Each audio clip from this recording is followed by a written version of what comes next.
मराठी आणि गुजरात्यांमध्ये मुंबईमध्ये वारंवार वाद होत असताना आणि ते विकोपाला जात असताना संघाचे ज्येष्ठ नेते भैयाजी जोशी यांनी मुंबईत एक बेताल वक्तव्य केलं। मुंबईची एक भाषा नाही, मुंबईच्या अनेक भाषा आहेत, पण त्या त्या भागाची काही भाषा असते।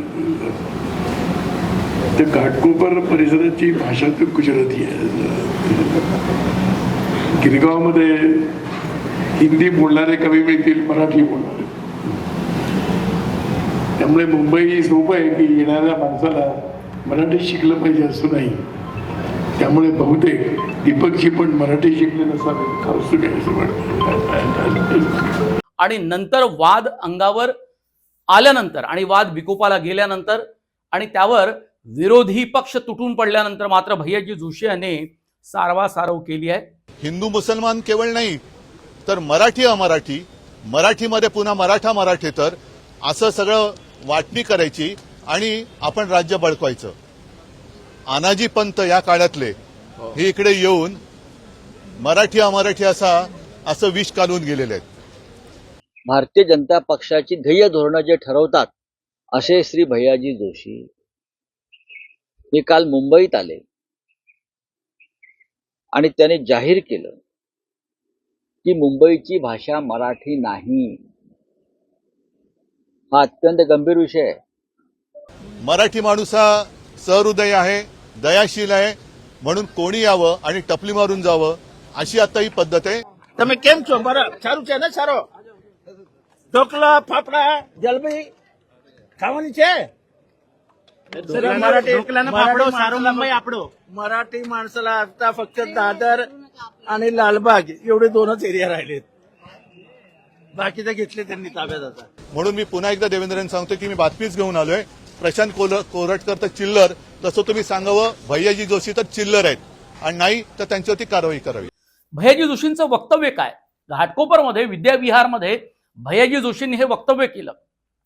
राष्ट्रीय स्वयंसेवक संघाचे अत्यंत ज्येष्ठ नेते आणि माजी सरकार्यवाह असलेले भैयाजी जोशी मुंबईच्या विद्याविहारमध्ये गुजराती समाजासमोर एका कार्यक्रमात म्हणाले की मुंबईत अनेक प्रांताचे लोक राहतात, मुंबईची एक भाषा नाही, घाटकोपरची भाषा गुजराती आहे, मुंबईत राहणाऱ्याला मराठी शिकलंच पाहिजे असं नाही।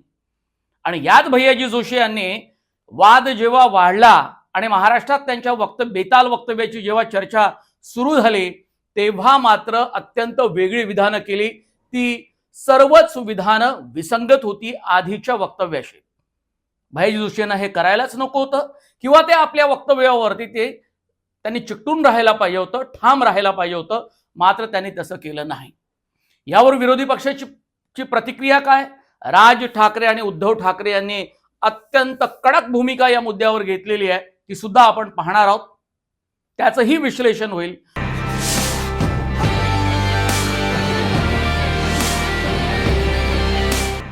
नमस्कार, मी मनोज भोर, मॅक्स महाराष्ट्रामध्ये आपल्या सर्वांचं स्वागत आहे। उद्धव ठाकरे आणि राज ठाकरे हे अक्षरशः भाजपवर आणि राष्ट्रीय स्वयंसेवक संघावर तुटून पडले आहेत। दोन ठाकरे बंधूंची भूमिका ही भाजप आणि संघाच्या थेट विरोधात आहे, म्हणजेच भैयाजी जोशींच्या विरोधात। भैयाजी जोशी यांनी जे काही वक्तव्य मुंबईत येऊन केली आहेत त्या वक्तव्याचे पडसाद कसे उमटतील इतकं न समजायला ते दूधखुळे नाहीत।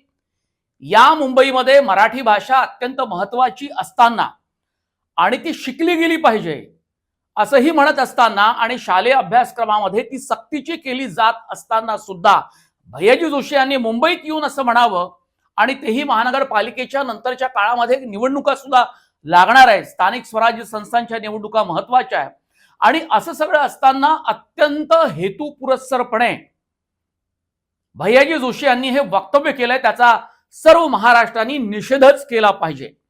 कुठल्याही वक्तव्यावर आरोप प्रत्यारोप होतच असतात, सत्ताधारी आणि विरोधी पक्ष एकमेकांच्या अंगावर धावून जातात आणि महाराष्ट्राच्या अर्थसंकल्पीय विधिमंडळाच्या अर्थसंकल्पीय अधिवेशनात आपण रोजची हाणामारी बघतोय, हमरातुमरी बघतोच आहे, एकमेकांच्या अंगावर अक्षरशः लोक धावून जाताना आपण पाहतोय, शाब्दिक चिखलफेक होत आहे। असं सगळं असताना सुद्धा अशा प्रकारचं वक्तव्य भैया जोशी यांनी करावं आणि राजकीय विरोधी पक्षांनी आणि सत्ताधाऱ्यांनी एकमेकांवर या मुद्द्यावरून चिखलफेक करावी, हा भाग वेगळा जरी असला तो महत्वाचा आहे, कारण राजकीय नेत्यांचे वक्तव्य अत्यंत महत्वाचे असतात.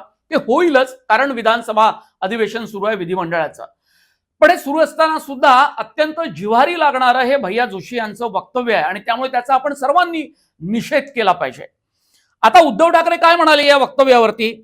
भैयाजी जोशी हे अनाजीपंत आहेत, यांच्यावर देशद्रोहाचा गुन्हा हा दाखल करावा. जसे मुख्यमंत्री विधान परिषदेमध्ये म्हणाले देवेंद्र फडणवीस की तो कोरटकर हा चिल्लर आहे, तर मुख्यमंत्र्यांनी भैयाजी हा सुद्धा चिल्लर माणूस आहे असं म्हणावं अशी मागणी केलेली आहे. आता हिंदुस्थान आणि पाकिस्तान बटेंगे तो कटेंगे, मराठेतर वाटणी भाजपनं केलेलीच आहे आणि आता पुन्हा मराठी विरुद्ध इतर भाषिक अशी लढाई लावण्याचा प्रयत्न दिसतोय असं ते म्हणाले. राज ठाकरे यांचं म्हणणं सुद्धा तितकंच महत्वाचं आहे. तामिळनाडू आणि बेंगळुरूमध्ये जाऊन यांनी भैयाजी जोशी यांनी हिंमत करावी अशा प्रकारचं वक्तव्य करण्याची त्यांच्या भाषेच्या विरोधामध्ये, जर तुमच्यात धाडस असेल तर. आणि भाजप आता महाराष्ट्राच्या अस्मितेला प्राधान्य देऊन या भैयाजी जोशींच्या वक्तव्याचा कठोर शब्दात निषेध नोंदवणार आहे का असं म्हणत राज ठाकरे यांनी फेसबुकवर एक भली मोठी पोस्ट लिहिलेली आहे. आता मुख्यमंत्री देवेंद्र फडणवीस यावर काय म्हणाले? महाराष्ट्राची पहिली भाषा मराठीच आहे, मराठी शिकलंच पाहिजे. भैयाजींचं वक्तव्य त्यांनी ऐकलेलं नाही, ऐकल्यानंतर त्यावर ते बोलणार आहे. खरं तर इतकं सगळं सुरू असताना आणि वाद सुरू असताना मुख्यमंत्र्यांनी त्यांचं वक्तव्य ऐकलं नसेल, एखाद्या वेळेला कार्यक्रमात गेले असतील, कुठे जर ऐकता आलं नसेल, पण त्यांनी ते ऐकायला पाहिजे होतं. कारण महाराष्ट्रामध्ये आणि खास करून मुंबईमध्ये जिथे मराठीवर अत्यंत प्रेम असणारी माणसं अजूनही राहतात, भले मराठी टक्का इथे मुंबईमध्ये कमी झाला असेल, गिरगावातली माणसं ही मराठी माणसं नवी मुंबईत वसई विरार या भागाकडे गेलेली असेल, तरी सुद्धा आजही मराठी भाषा गौरव दिनाच्या निमित्तानं राज ठाकरे यांनी अत्यंत एक मोठा कार्यक्रम शिवाजी पार्कवर घेतला, राष्ट्रवादी काँग्रेस पक्षानं घेतला, राज्य सरकारचे सुद्धा कार्यक्रम याच मुंबईत होतात की नाही, हे सगळं माहीत असून सुद्धा मराठी विरुद्ध गुजराती आणि इतर भाषिकांच्या मध्ये या भैयाजी जोशी यांनी या वक्तव्यानं वाद पेटवलेला आहे आणि याचा दोष केवळ आणि केवळ भैयाजी जोशी यांच्याकडे जाणार आहे. मुंबईमध्ये वेगवेगळ्या भाषेचे लोक राहतात, मान्यच आहे, आणि त्या भाषेच्या लोकांना, वेगवेगळ्या प्रांतातल्या लोकांना आपल्या जवळ सुद्धा मराठी माणसानं अत्यंत प्रेमानं, आदरपूर्वक आणि सहिष्णुतेनं केलेलं आहे, हेही आपण जाणतो. आणि अनेकदा या सगळ्या मराठी माणसाच्या स्वभावाचा गैरफायदा सुद्धा अनेकदा कैकदा घेतला गेलेला आहे आणि बऱ्याचदा घाटकोपरमध्ये आणि या भागामध्ये मराठी भाषिक माणसाला घर नाही द्यायचं अशा प्रकारची भूमिका सुद्धा गुजरात्यांनी घेतली आहे. आपण प्रतिज्ञा वाचतो, राष्ट्रीय एकात्मता जोपासतो, तरी सुद्धा भाषिक प्रांतवार रचना सुद्धा आपल्या देशामध्ये झालेली आहे.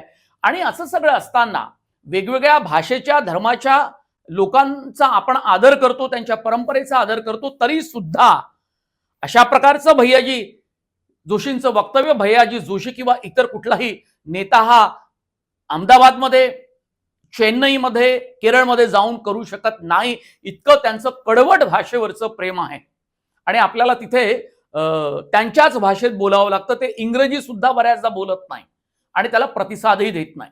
असो, ती त्यांची भूमिका आहे, अनेक वर्षांपासूनची आहे आणि ते भाषेवर नितांत प्रेम करतात. महाराष्ट्र आणि मुंबई सुद्धा मराठीवर आत्यंतिक प्रेम करतो आणि तरी सुद्धा अशा प्रकारचं वक्तव्य करण्याचं धाडस भैयाजी जोशी यांनी केलं. त्याच्या मागे निश्चितपणे त्यांची काहीतरी भूमिका आहे.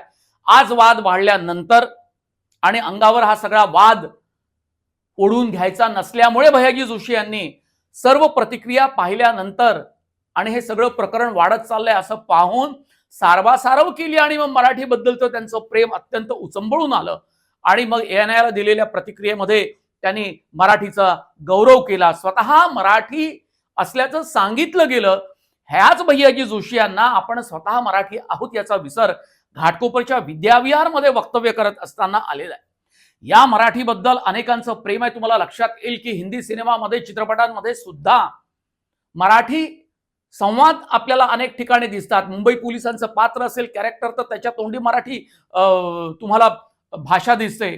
पुष्पा नावाचा जो सिनेमा आहे त्याचा म्हणजे पुन्हा तो जेव्हा त्याचा दुसरा भाग आला पुष्पाचा, त्यात सुद्धा त्या अभिनेत्याच्या तोंडी अनेक मराठी वाक्य, अर्थात तो मुंबईमध्ये असल्यामुळे दाखवला जात असल्यामुळे महाराष्ट्रात तो त्या भाषेमध्ये तो चित्रपट अनुवादित केला असेल किंवा त्याचं हिंदीमध्ये दाखवला गेला असेल आणि मुंबईची वाक्य दाखवली असेल, पण मुळात मराठी वाक्य दाखवली गेली असेल. पण मुळात पूर्वी सुद्धा चित्रपटांमध्ये मराठी वाक्य असायची, मराठी संवाद असायचे, काही पात्र असायचे आणि आज सुद्धा त्याची दखल घेतली जाते. याचा अर्थ मराठी बद्दलचं प्रेम कायम आहे आणि मराठीचा धाक म्हणा, मराठीबद्दल एक जिव्हाळा ह्या चित्रपटांमध्ये सुद्धा हिंदी लोकांनी जपलेला आहे.